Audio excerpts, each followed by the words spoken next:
Hello everyone, welcome back to STVZ and this was Sandeep भैया from IIT Guwahati and guys ये बड़ा ही अच्छी update है कि बहुत सारे लोगों ने बहुत सारे बच्चों ने लिटरली 75 डेज का क्रैश कोर्स क्या कर लिया है ऑलरेडी ज्वाइन कर लिया है।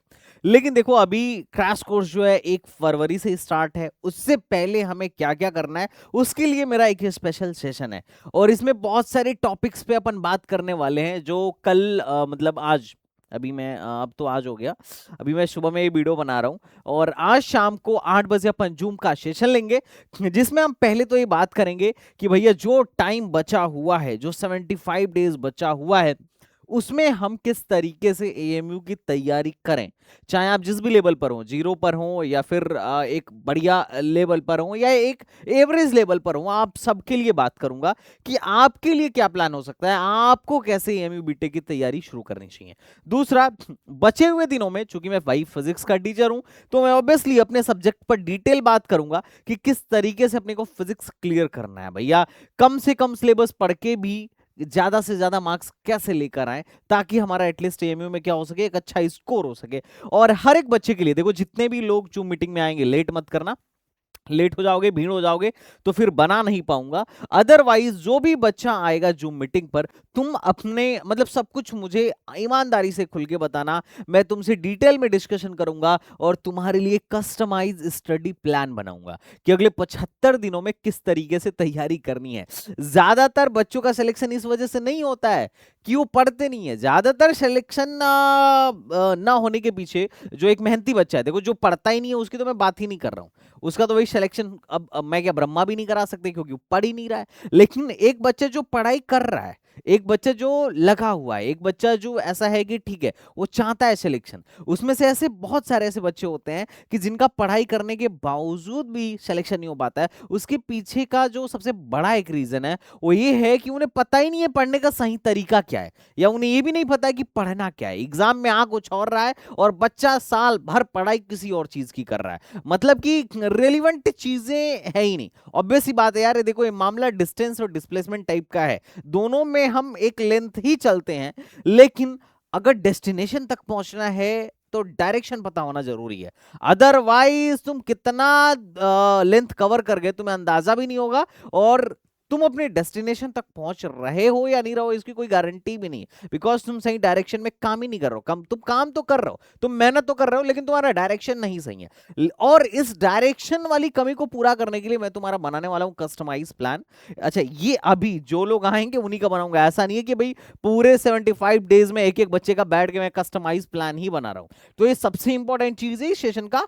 और दूसरी चीज मैं तुमसे कुछ शेयर करना चाह रहा था, ये देखो अभी 1 फरवरी में टाइम है। सबसे पहला अपना क्या करना है, जितने लोग हमारे कोर्स को लिए हैं, चाहे आप ऑनलाइन ले रहे हो या ऑफलाइन ले रहे हो, ऑफलाइन में तो सबका कस्टमाइज प्लान बनेगा भैया। मैथ वाला मैथ का बनाएगा, फिजिक्स वाला फिजिक्स का बनाएगा और केमिस्ट्री वाला टीचर केमिस्ट्री का बनाएगा, इसकी तुम टेंशन मत लो। जो भी लोग हमारे online crash course offline crash course में आ रहे हैं, लेकिन ऑनलाइन वालों का भी मैं बनाऊंगा कल, और सारे के सारे बच्चे आना। अब क्या करना है, अभी अभी जो करना है उसको पहले ध्यान से सुन लो, बहुत जरूरी है। वही है कि मैंने यहाँ पर बहुत सारी चीजें अपलोड कर दी हैं और एक कंटिन्यूअस अभी अपलोडिंग पे लगा हुआ है। मैं बोला था ना तुम्हें कि हाँ मतलब ठीक है, यहाँ पर क्या रहेगा कि कंटिन्यूअस चीजें अभी लगी रहेंगी। अब इसमें क्या है कि सबसे पहले मैंने स्टार्ट हियर एक फोल्डर बनाई है। मैंने तुम्हें बहुत सारी चीजें बोली थी, बोला था कि खजाना अपलोड करूंगा, मैंने खजाना पूरा अपलोड कर दिया है। अभी भी इसमें रिकॉर्डिंग्स एड ऑन्स हो रहे हैं, आगे चल के अभी और भी एड ऑन्स होंगे, टेंशन मत लो। अभी क्या है, स्टार्ट ईयर में क्या है, स्टार्ट ईयर बहुत इंपॉर्टेंट चीज है। बहुत सारे बच्चे मुझसे बोल रहे थे ग्रुप में और चैट में भी, कमेंट में भी, कि भैया मैं जीरो पे हूँ, अभी तैयारी शुरू नहीं किया है, फॉर्म आया है तो तैयारी शुरू कर दिया हूँ, लेकिन अब तो देख के लग रहा है कि यार 80 दिन में तो हो ही नहीं पाएगा, इतने सारे चैप्टर हैं, 60 70 75 चैप्टर हैं, 80 दिन में मैं करूँ कैसे। तो देखो यार, मैं समझ सकता हूँ, और इसी चीज को सॉल्व करने के लिए, तुम्हारे इसी प्रॉब्लम के सॉल्यूशन के लिए, तुम्हारे अंदर एक कॉन्फिडेंस भरने के लिए आज शाम को 8 बजे का मैंने सेशन रखा हुआ है। लेकिन अभी क्या करना है, अभी तुम्हें टाइम वेस्ट नहीं करना है, एक भी मिनट अपना टाइम वेस्ट मत करो। स्टार्ट हियर वाले फोल्डर पे जाओ और चूंकि फिजिक्स का आदमी हूं तो मैं फिजिक्स के नजरिए से सबसे पहले बताता हूं कि तुम्हें क्या करना चाहिए, है ना। अब देखो, फिजिक्स और मैथमेटिक्स दोनों पढ़ाया है, मैं पहले मैथमेटिक्स भी पढ़ाता था, फिजिक्स भी पढ़ाता था, तो इन दोनों पर तो बढ़िया कमांड रहता है। देखो, केमिस्ट्री पे बहुत ज्यादा टिप्पणी नहीं करूंगा, केमिस्ट्री पे तो तुम्हारे केमिस्ट्री वाले सर ही संभालेंगे, लेकिन केमिस्ट्री में भी बहुत सारे टिप्स मैं दूंगा, टेंशन मत दो। लेकिन अभी अपन बात करते हैं सबसे पहले इंपॉर्टेंट की। हमारा सबसे पहला इंपॉर्टेंट है कि अगर तुम मुझसे फिजिक्स पढ़ना चाहते हो यार, क्योंकि मैं ही पढ़ाने वाला हूँ, ऑब्वियस सी बात है, तो अगर तुम चाह रहे हो कि संदीप भाई यार फिजिक्स बढ़िया से समझना है, 33 में से एटलीस्ट 20-25 नंबर प्लस स्कोर करना है, तो एकदम सबसे पहला सॉल्यूशन तुम्हें बता रहा हूँ कि ये वेक्टर की मेरी वीडियो देख लेना। अगर तुम्हें वेक्टर आता है तो बढ़िया, मत देखो, कोई दिक्कत नहीं है, कोई जरूरत भी नहीं है। लेकिन अगर तुम्हें वेक्टर नहीं आता है तो मेरी ये वीडियो देखना जरूरी है। अब देखो यार, क्रैश कोर्स में अब तुम ये सोचो कि यार वेक्टर से पढ़ाओ, वेक्टर से एकदम जीरो से स्टार्ट करो, तो ये नहीं चलेगा। लेकिन मैं तुम्हारा हाथ नहीं छोड़ूंगा, इस बात की मेरी गारंटी है। लेकिन अगर तुम वेक्टर वेक्टर से शुरुआत कराओगे तब तो हो चुका कल्याण, फिर कैसे आएगा भाई 33 में से 25 नंबर? ऑब्वियस सी बात है ना। तो कुछ होमवर्क तुम्हें पहले से करना पड़ेगा। और ये लेक्चर एकदम आसान है, इतना आसान है कि ये क्या बोलते हैं वो, कक्षा 10 वाले जो बच्चे होते हैं ना, जो बोर्ड दे के आए होते हैं, उनको भी यही लेक्चर देता हूँ 11th में शुरू करने से पहले, कि पहले एक बार देख लो, और उनको भी समझ में आता है और उनसे भी सवाल लगते हैं। तो इतना ज्यादा खुद को कमजोर मत समझना कि अरे बाप रे कैसे करूंगा, है ना, ये रिकॉर्डेड पकड़ा दिया, ये तो लाइव बोल के रिकॉर्डेड पकड़ा दिया, है ना, स्कैम हो गया, ऐसा मत सोचना। ठीक है, पूरा लाइव ही है। लेकिन जो जरूरी है मैं बता रहा हूं, है ना, ये स्टार्टर है, स्टार्टर है ना। अभी मेन डिश बनने में तैयार, मेन डिश बनने में बाकी है कुछ समय, इसलिए तुम्हें स्टार्टर दे रहा हूं पहले से, चाहे समझ में आए या ना आए। ना आए तो भी कोई दिक्कत नहीं है, आगे सब सिखा दूंगा। जितना जरूरी चीज है समझने के लिए वेक्टर का, वो आगे के लेक्चर्स में अपन सीखेंगे। लेकिन अभी क्या है, मेरे को पता है सब समझ में आ जाएगा, बहुत बेसिक बेसिक सी बातें हैं। 8-9 है, 8-9 टोटल 8 लेक्चर हैं, 8 या 9 लेक्चर हैं, जिसमें लाम्बीज थ्योरम वगैरह एक ही स्पेशल सेशन मैंने लिया था। इन सबको क्या करो, पहले देख जाओ, आराम से नोट्स बनाओ, एक फिजिक्स का संदीप भैया के नाम से डेडिकेटेड, और वेक्टर के लेक्चर देखना शुरू करो और इसको निपटा दो। इतना करने के बाद एक चीज तुम मेरे लिए और करना, जो दोनों में काम आएगा, फिजिक्स में भी काम आएगा और मैथमेटिक्स में भी काम आएगा। ये जिनको नहीं आइडिया है, जो थोड़े कमजोर महसूस करते हैं खुद को, पहला है, मैंने बेसिक बेसिक बात किया है, फंक्शन के बारे में बात किया, फंक्शन को सॉल्व कैसे करते हैं। अब इसमें हमने बहुत सारी चीजें सीखी थी, हमने सीखा था कि भाई लीनियर फंक्शन को कैसे सॉल्व करते हैं, है ना, दो लीनियर इक्वेशंस हो तो कैसे सॉल्व करना है।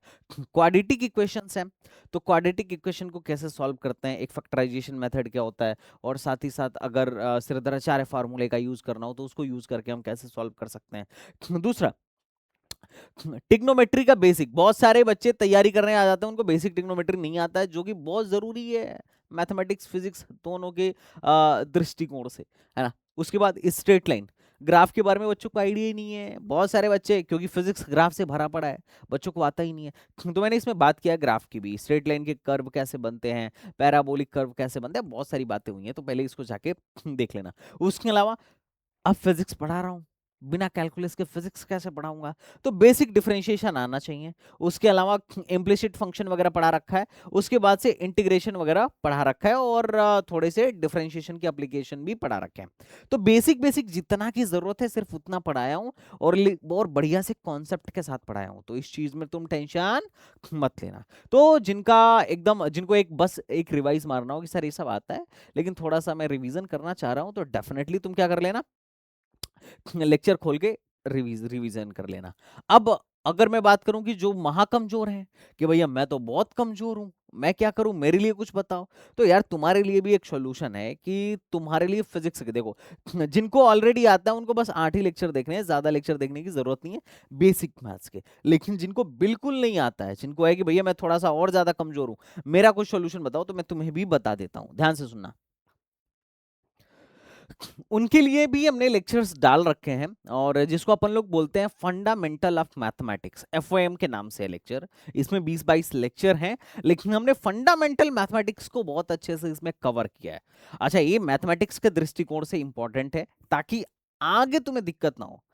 ये फिजिक्स के दृष्टिकोण से बहुत ज्यादा इंपॉर्टेंट नहीं है। देखो इंपॉर्टेंट तो है लेकिन बहुत ज्यादा इंपॉर्टेंट नहीं है। मेरे 8 लेक्चर ही एनफ है। लेकिन अगर तुम चाहते हो कि मैं थोड़ा सा और बेसिक से सीखना चाह रहा हूँ और थोड़ा अच्छी लेवल तक सीखना चाह रहा हूँ तो ये फंडामेंटल ऑफ मैथमेटिक्स सीखना, जिसमें नंबर सिस्टम समझाया गया है 3 लेक्चर में। इनइक्वालिटी सॉल्व करने बच्चों को नहीं आता है, इसमें समझाया भी गया और प्रैक्टिस भी कराया गया है। मॉडुलस फंक्शन क्योंकि बार बार हमारे सामने मैथमेटिक्स में आता है, कई बार फिजिक्स में भी आता है, तो मॉडुलस फंक्शन के बारे में, एक्सपोनेंशियल का ग्राफ कैसा होता है, एक्सपोनेंशियल फंक्शन के क्वेश्चंस को कैसे हैंडल करते हैं, इससे तुम्हारा कैलकुलेशन भी स्ट्रांग हो जाएगा। लॉगरिथमिक फंक्शन कैसा होता है, लॉगरिथमिक का ग्राफ कैसा होता है, और लॉगरिथमिक के क्वेश्चंस को कैसे सॉल्व करते हैं। कई बार तो लॉग से सवाल भी एमयू में डायरेक्टली आ जाता है।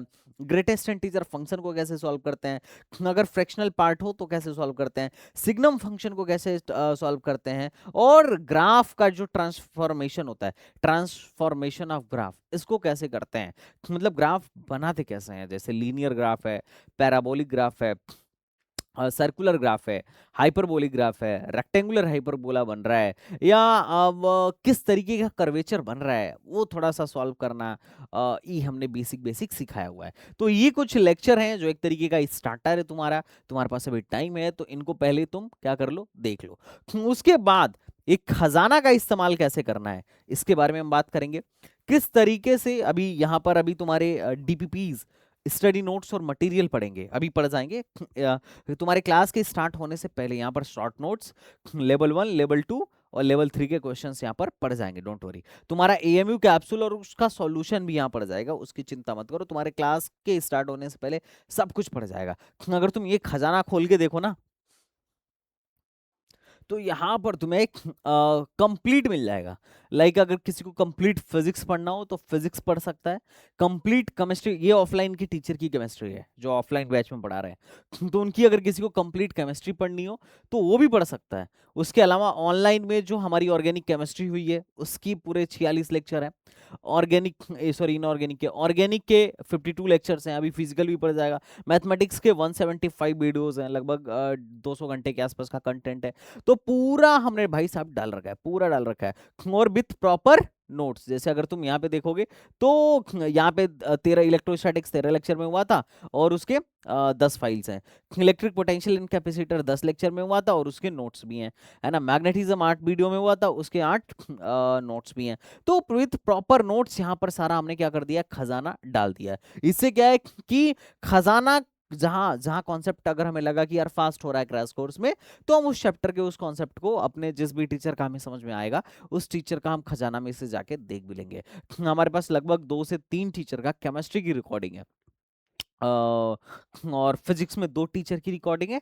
मैथमेटिक्स में आई थिंक 3 टीचर की रिकॉर्डिंग है या 2 टीचर की रिकॉर्डिंग है। तुम यहाँ पर देख लेना, है ना। जितने टीचर्स की अवेलेबल होंगे हम यहाँ पर दे देंगे, और अभी आने वाले टाइम में और भी इसमें हम क्या करेंगे, एड ऑन्स करेंगे। तो तुम्हारे लिए जो जरूरी चीजें वो सब यहाँ पर आ जाएंगी। कुछ लोग बोल रहे थे कि विजन टेस्ट सीरीज कब आएगा। देखो विजन टेस्ट सीरीज इसी में ऐड होगा अभी, और तुम्हें मौका मिलेगा विजन टेस्ट सीरीज में बैठने का 1 तारीख से। अभी सिर्फ ऐड होगा, अभी अनलॉक रहेगा, लेकिन 1 तारीख के बाद सारा का सारा जितना टेस्ट हो चुका है वो अभी लॉक रहेगा। लेकिन जैसे ही 1 फरवरी को तुम्हारा बैच स्टार्ट होगा, उस दिन से सारा का सारा जो टेस्ट हो चुका है वो अनलॉक हो जाएगा तुम्हारे लिए। और संडे को आई थिंक 1 तारीख को संडे है, तो संडे को विजन टेस्ट सीरीज ऑलरेडी अपना है ही। आई होप तुम्हें बात समझ में आ गया होगा।